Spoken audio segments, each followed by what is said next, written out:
Okay, this is Eric with Stone with Beyond Obsessed, my music page, because I'm going to post it publicly. But today I'm going to talk about Glen Campbell. R.I.P. the Rhinestone Cowboy. He passed away August 8th of this year. He was born in Billstown, Arkansas, which is really close to July, Arkansas, which is kind of central southern, I guess. I'm not really good on geography, but it's, I think, by Little Rock. Anyways, Glen Campbell was probably one of the best guitar pickers ever to come out of anywhere. I mean, I would put him in the same category as, Roy Clark, Jerry Reed, them probably only two that beat him, he was one heck of a guitar picker. But he recently passed away. He was the first country crossover success where he put country and pop, before there was Shania Twain, Garth Brooks, Keith Urban, all the ones that do it now. He was the first and probably the most successful, and like I said, one hell of a guitar picker, But he was born on April 22nd, 1936 in Billstown, Arkansas, which is really close to La, Arkansas. He's actually, he played golf and knew Alice Cooper very well, which I did not know that until a few days ago. After he, when he had passed, I was reading some interviews on it, But anyways,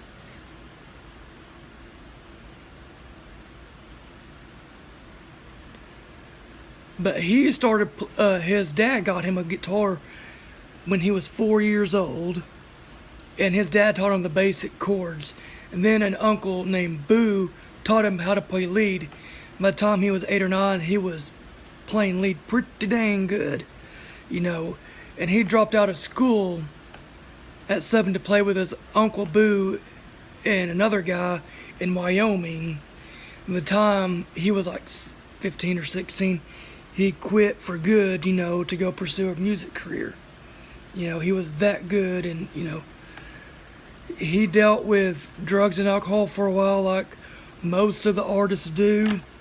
Other than, I think, Ted Nugent's the only one that I know that don't drink or do drugs. Everybody else, Willie Nelson, everybody else is probably, Jim Morrison. Luckily he didn't die from it like, Graham Parsons. And speaking of Graham Parsons, he was kind of doing what Graham Parsons was doing, but he made it a little bit further because Graham Parsons died at the age of 26, When, you got the Jim Morrison, Janis Joplin, Kurt Cobain, all of them died at 26. Well, Graham Parsons beat them 1 year earlier. But anyways, because Graham Parsons was the first guy I'd say that would put country and rock, mold it together. That's kind of what Glenn did too, but, pop. Kind of the same thing. But anyways, so, he had let me look. I'm not that prepared. He charted 74 singles, or 73 singles, top 40 hits in his career. I think one of the few artists have gone, did that many. I know George Strait, last time I've read, George Strait had 66 number ones. Now, I don't know how many in the top 40, but Glen Campbell is pretty much up there, And,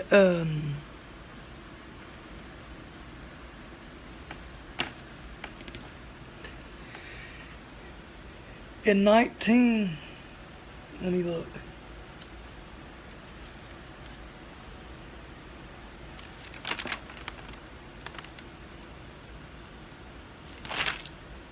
I know 1 year alone, he played on 580 different sessions, not as a singer, but as a session guitarist. He was one of the most sought out after guitarists in the mid-70s.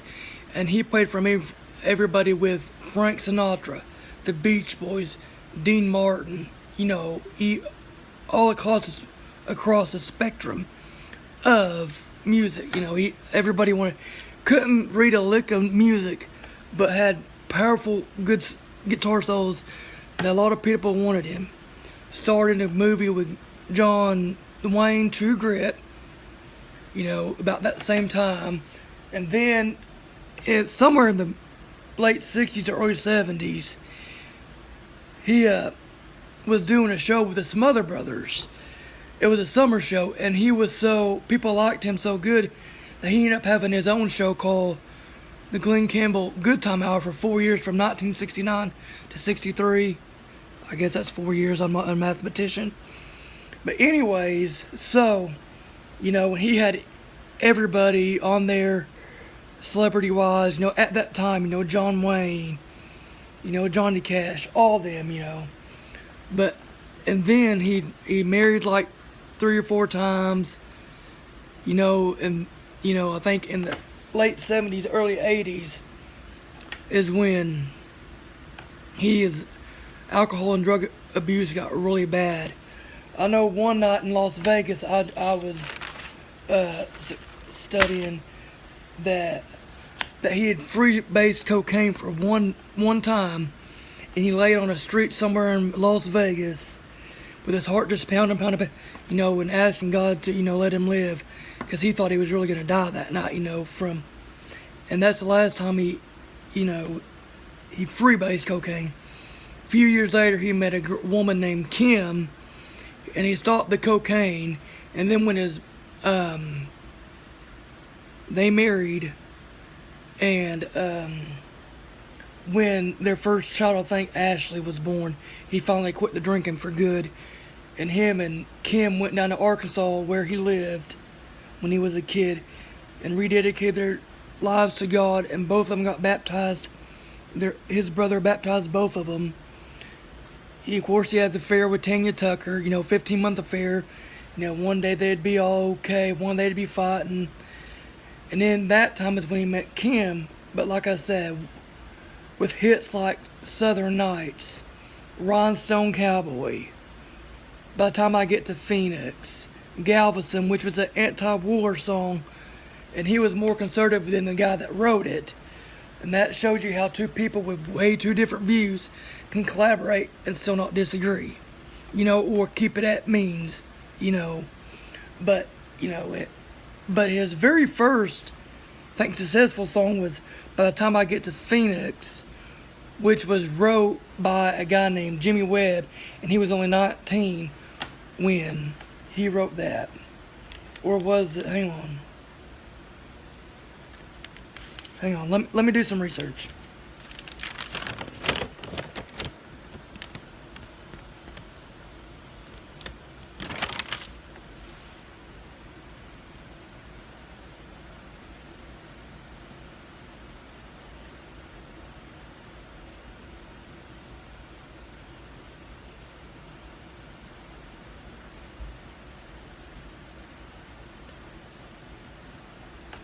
I'm looking. Sorry. Right.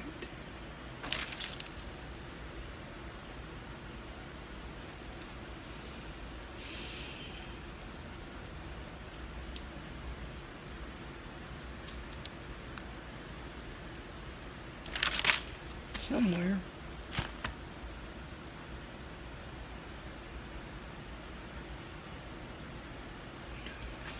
Okay, yeah, it was. The one that got the traction going was "Gentleman on My Mind," which I think also was a Jimmy Webb song. I'm not 100% sure. And then it's when By the Time I Get to Phoenix, which is number 2, and also won a Grammy that year. And he also went out and toured with the Beach Boys for 6 months and took the place of Brian Wilson, because Brian did not like performing. He liked in the studio, but he did not like performing. So, and I think Jimmy Webb also dubbed him the American Beatle, because he was that good.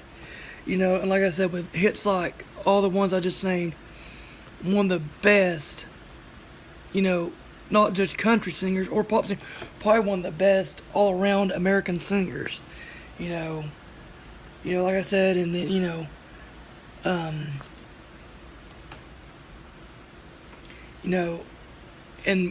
in his height of popularity, they were selling, gold and records and all that stuff. And then in the early 70s, it started to decline. And that's when he was on the, of course, when you're that so far ahead of everybody else, you really can't beat it. But for some reason, his next single or song, popular song, the Alpha Center, whichever one he come out with after, by the time I get to Phoenix, it actually made more of a hit than that one. And then like he had all the drugs and went through that again, or not again, but then his comeback song was a Rhinestone Cowboy, really big hit. But and then in his 94 he come out with a biography, tell all biography, and he married Kim, got sober, and I think in 2011 is when he was diagnosed with Alzheimer's disease, and I think he told in 2012, and he went out and toured up until he couldn't really tour anymore with his kids, with Ashley and some of his other kids. Ashley played banjo, I think, and guitar. And also, his last album that right before he passed away was called Audios. I don't remember how well I think it did pretty good, but, like I said, Glen Campbell, one of the probably biggest pop icons, country icons, singers of the early 60s and 70s, and probably a big old influence on a lot of music today. So, rest in peace, Glen Campbell, the Rhinestone Cowboy. This is Eric Stone, and check out my music page on Facebook, Beyond Obsessed. Thank you.